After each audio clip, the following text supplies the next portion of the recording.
মিলাদুন নবী ঈদ কাকে বলে ভালো করে বুঝেন।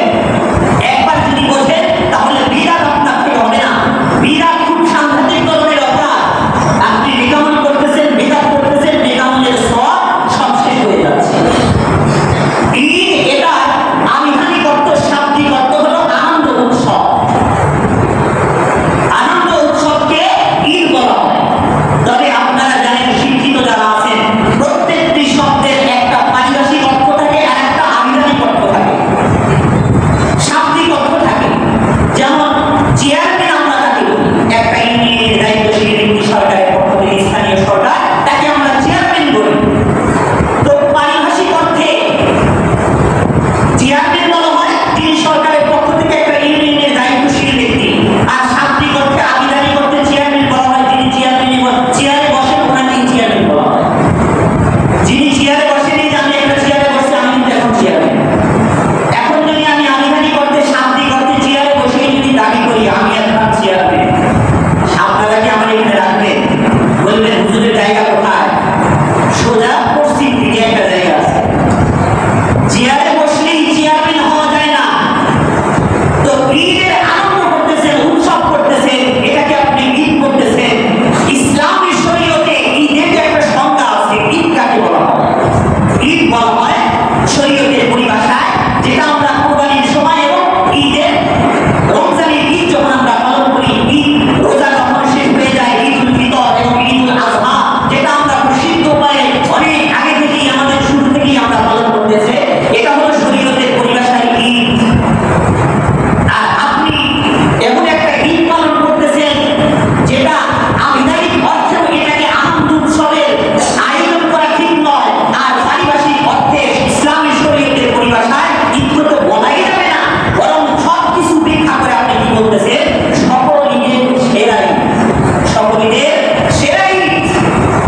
আচ্ছা, আপনি যেটা পালন করতেছেন সকল ঈদের সেরা ঈদ, আমি আপনাকে প্রশ্ন করি, আপনি যেটা পালন করেন সেটা সেরা ঈদ, নাকি আমার নবী যেটা পালন করছেন সেটা সেরা ঈদ হবে? আপনি যদি আশিক রাসূল হন তাহলে তো টেনশনে হয়ে যাবেন, কি আমি যেটা পালন করি আমার তার সেই কিন্তু আমার রাসূল যেটা পালন করছে সেটাই তো সেরা ঈদ হবে, কি বলেন? তো আমার রাসূল তো ঈদের মিলাদুন নবী পালন করেন।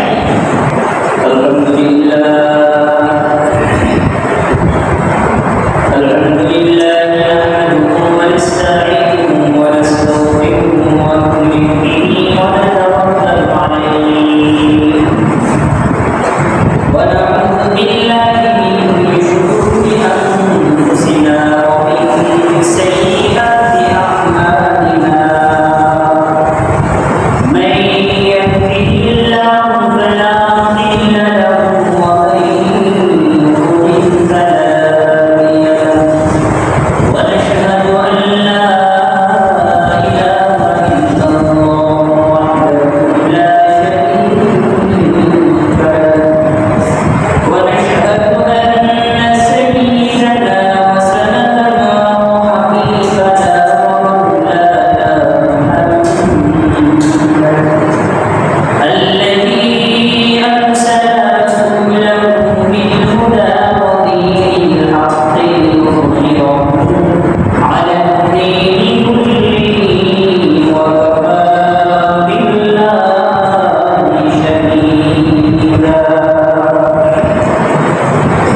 أما بعد فأعوذ بالله من الشيطان الرجيم.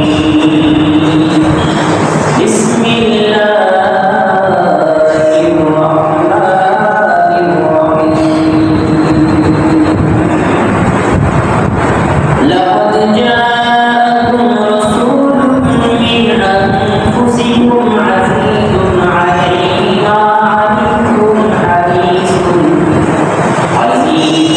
عليه ما عنتم حريص عليكم بالمؤمنين رؤوف رحيم. صدق الله العظيم. وقال رسول الله صلى الله عليه وسلم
এই পবিত্র জুমার নামাজ আদায় করার জন্য মসজিদে আসার তৌফিক দান করেছেন।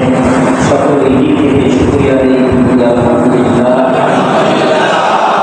সম্মানিত উপস্থিতি, আজকে আমাদের আলোচনার বিষয়বস্তু গত সপ্তাহে ঘোষণাকৃত বিষয় নিয়ে আজকে আলোচনা হয়।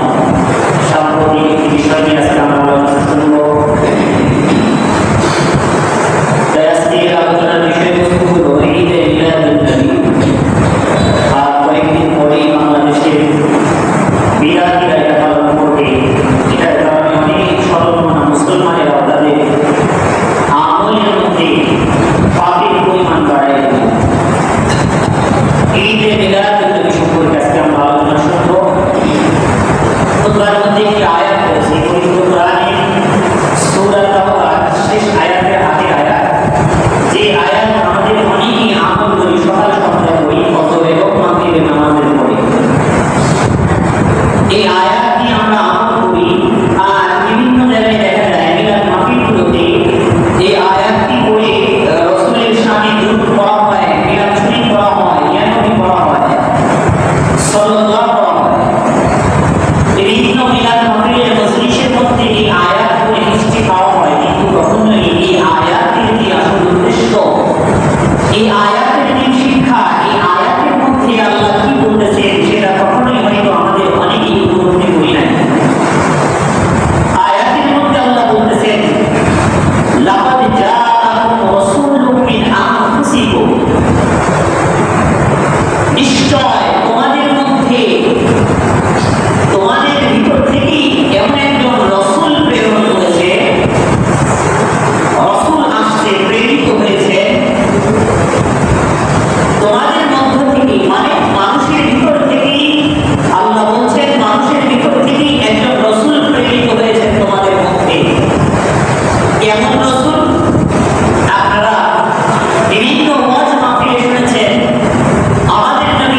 মিলাদুন নবী এটা নিষেধ কেন?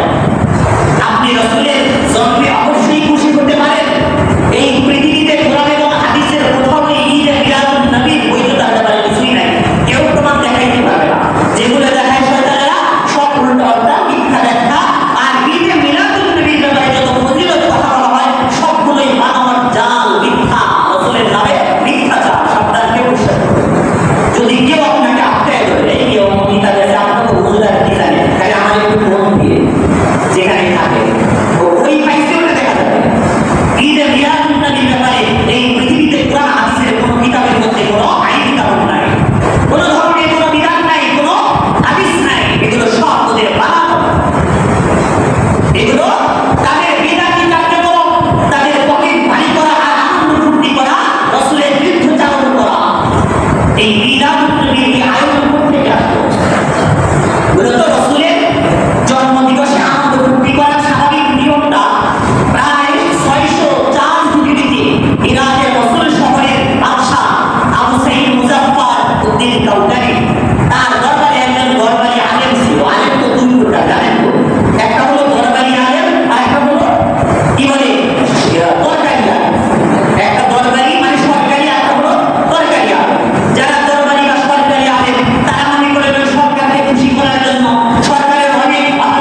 জিন্দা নবীর আগমন শুভেচ্ছার স্বাগত, এরকম স্লোগান আপনারা শুনছেন কিনা জানি না। জিন্দা নবীর আগমন শুভেচ্ছার স্বাগত। জিন্দা নবী কি এই সময় বাংলাদেশে আসছিলেন? আগমন শুভেচ্ছার স্বাগত। তো জিন্দা নবী বলতে কি নবী বুঝাবো আমরা? জিন্দা নবী